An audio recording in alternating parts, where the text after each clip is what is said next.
Hello friends, कैसे हैं आप। हमारे चैनल में आपका स्वागत है।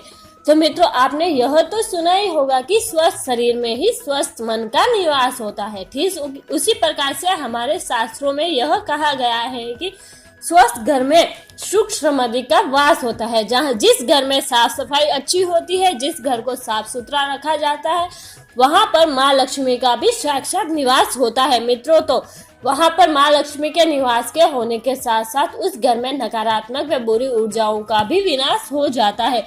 तो मित्रों, हमारे घर में या हमारे हिंदू धर्म में त्योहारों पर्वों में साफ सफाई को विशेष महत्व दिया जाता है। तो मित्रों, साफ सफाई के विशेष क्रियाकलापों में सबसे अहम भूमिका होती है झाड़ू की। तो मित्रों, हमारे शास्त्रों में झाड़ू को माँ लक्ष्मी का प्रतीक माना जाता है। इस वजह से ही हमारे घर में हमारे जो बड़े बुजुर्ग होते हैं वह हमें हमेशा झाड़ू का सम्मान करने की सलाह देते हैं। वह हमें झाड़ू के सम्मान करने को सिखाते हैं। वह हमें बताते हैं कि झाड़ू को किस तरह से रखा जाए, झाड़ू को किस तरह से उपयोग में लिया जाए। तो मित्रों, आज भी हम बात करेंगे इसी तरह की कि झाड़ू को किस तरह से रखा जाए, झाड़ू का किस प्रकार से उपयोग किया जाए कि हमारे घर में सुख समृद्धि हो, उसके साथ ही हमारे घर में माँ लक्ष्मी का निवास हो और हमारे घर में कोई भी आर्थिक प्रॉब्लम ना हो, हमारे घर में हमेशा धन की आवक होती रहे। तो मित्रों, आपको हमेशा यह ख्याल रखना है कि झाड़ू को कभी भी सूर्यास्त के समय नहीं लगाना चाहिए, अर्थात संध्याकालीन वेला में झाड़ू को कभी भी नहीं लगाना चाहिए। इसको शुभ नहीं माना जाता है।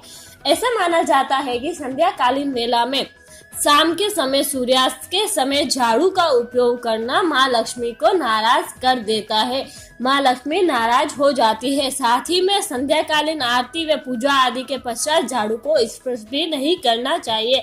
ऐसा करने से घर में दरिद्रता आ जाती है। मित्रों, जो माँ लक्ष्मी की बड़ी बहन है दरिद्रता, वह हमारे घर में आ जाती है। अतः आप अपने घर अथवा अपने कार्य क्षेत्र में यह ख्याल रखें कि कभी सूर्यास्त के समय कभी भी झाड़ू का उपयोग न हो। मित्रों, झाड़ू को हमेशा ही सूर्यास्त के समय कभी भी छूना नहीं चाहिए। इससे हमारे घर में दरिद्रता आती है, हमें आर्थिक धन की कमी होती है, माँ लक्ष्मी हमसे रूठ जाती है। तो मित्रों, हमें ख्याल रखना है कि सूर्यास्त के समय कभी भी झाड़ू को उपयोग नहीं करना चाहिए। तो मित्रों, हम बात करते हैं कि झाड़ू को कब खरीदा जाए, झाड़ू को किस दिन खरीदा जाए कि झाड़ू को खरीदना हमारे लिए शुभ हो और वह हमें हमारे दोषों का निवारण कर सके। तो मित्रों, हमारे शास्त्रों में माना गया है कि शनिवार का दिन, मित्रों शनिवार के दिन को काफी शुभ माना गया है झाड़ू को खरीदने के लिए। मित्रों, शनिवार के दिन झाड़ू को खरीदना अत्यधिक शुभ माना गया है। इससे शनि से संबंधित सभी दोषों से छुटकारा मिल जाता है। साथ ही भगवान शनि अति शीघ्र प्रसन्न भी हो जाते हैं। इसके अतिरिक्त माँ लक्ष्मी की कृपा दृष्टि भी हमारे ऊपर बनी रहती है। अगर आप घर अथवा अपने कार्य क्षेत्र की साफ सफाई हेतु नई झाड़ू खरीद रहे हैं तो आपको शनिवार का दिन को ही चुनना चाहिए। इसको काफी शुभ माना गया है। तो मित्रों, हम बात करेंगे झाड़ू को रखने की दिशा। मित्रों, आपको हमेशा ध्यान रखना है कि झाड़ू की दिशा का रख रखाव हमेशा सही होना चाहिए। जो हमारे घर में साक्षात ईश्वर का रूप मानी गई है। मित्रों, हमारे घर में झाड़ू को हमेशा सही दिशा में ही रखना चाहिए। हमारे शास्त्रों में माना गया है कि अपने घर की पश्चिम और दक्षिण दिशा में झाड़ू को रखना चाहिए। इससे नकारात्मक ऊर्जा का प्रभाव समाप्त हो जाता है। वास्तु के मुताबिक उपरोक्त दिशा में ही झाड़ू को रखना शुभ माना गया है। झाड़ू को हमेशा ही ईशान कोण में झाड़ू को भूलकर भी नहीं रखना चाहिए। पूर्व की दिशा या ईशान कोण में झाड़ू को कभी भी नहीं रखना चाहिए। ऐसा करने से हमारे घर में नकारात्मक ऊर्जा आती है और हमारे घर में बरकत नहीं होती है। हमारे घर में हमेशा दुख वगैरह रहता है। तो मित्रों, हम बात करेंगे कैसा हो झाड़ू का स्थान।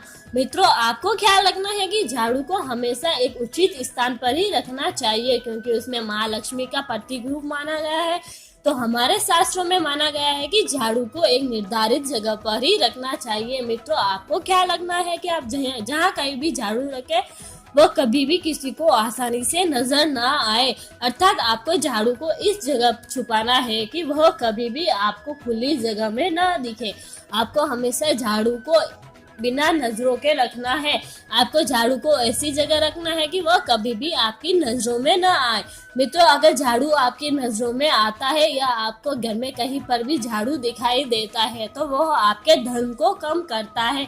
इससे आपके घर में आर्थिक मंदी आती है और आपके धन में हमेशा हानि होती रहती है। तो मित्रों, आपको ख्याल रखना है कि झाड़ू को हमेशा छुपा के रखें, झाड़ू कभी भी किसी की नजरों में न आए। तो मित्रों, हम बात करेंगे कि झाड़ू किस प्रकार से उपयोग लिया जाए और कैसे झाड़ू का उपयोग लिया जाए। मित्रों, आपको हमेशा यह देखना है कि आपको कभी भी टूटी हुई या पुरानी झाड़ू का प्रयोग नहीं करना चाहिए। अगर आप अपने घर की साफ सफाई में टूटी हुई या पुरानी झाड़ू का उपयोग करते हैं तो वह हमेशा आपके लिए दुख का कारण बनती है। तो मित्रों, आपको हमेशा ख्याल रखना है कि अपने घर या कार्य क्षेत्र में जो टूटी हुई या पुरानी झाड़ू है आपको उसे बदल देना है, उसे कभी भी प्रयोग में नहीं लाना है। यह आपकी कुछ सावधानियां हैं जिससे आप अपने घर में धन को बढ़ा सकते हैं। धन में जो भी कष्ट आ रहे हैं या आपके घर में जो भी कष्ट आ रहे हैं उनको दूर किया जा सकता है। मित्रों, इसके साथ आपको यह भी ख्याल रखना है कि झाड़ू की स्थिति को हमेशा ठीक रखना चाहिए। मित्रों, झाड़ू को कभी भी सीधा खड़ा नहीं करना चाहिए। झाड़ू को सीधा खड़ा करना अपशगुन माना जाता है। या तो आप झाड़ू को लिटाने की अवस्था में खड़ा करें, यहाँ झाड़ू को हमेशा ऐसी जगह पर रखें कि वह कभी खड़ी न रहे। खड़ी झाड़ू को हमारे शास्त्रों में अपशगुन के रूप में माना गया है। आप झाड़ू को आड़ा रखें, लिटा कर रखें, यह शुभ माना गया है। तो मित्रों, ये थी कुछ झाड़ू से जुड़ी हमारी कुछ जानकारी। आपको इसके साथ यह भी रखना है कि झाड़ू कभी भी आपके घर में जो मेहमान आए उनको कभी ना दिखे। हमेशा झाड़ू को ऐसी जगह रखें कि जो आपके घर में सर्वप्रथम आपके घर में जो कोई भी आए उसे कभी भी सबसे पहले झाड़ू नजर न आए। यह आपके लिए शुभ नहीं माना गया है। मित्रों, तो यह थी हमारे झाड़ू से जुड़ी कुछ जानकारी। अगर आपको हमारी जानकारी अच्छी लगी है तो हमारे चैनल को लाइक करें, शेयर करें और सब्सक्राइब करें।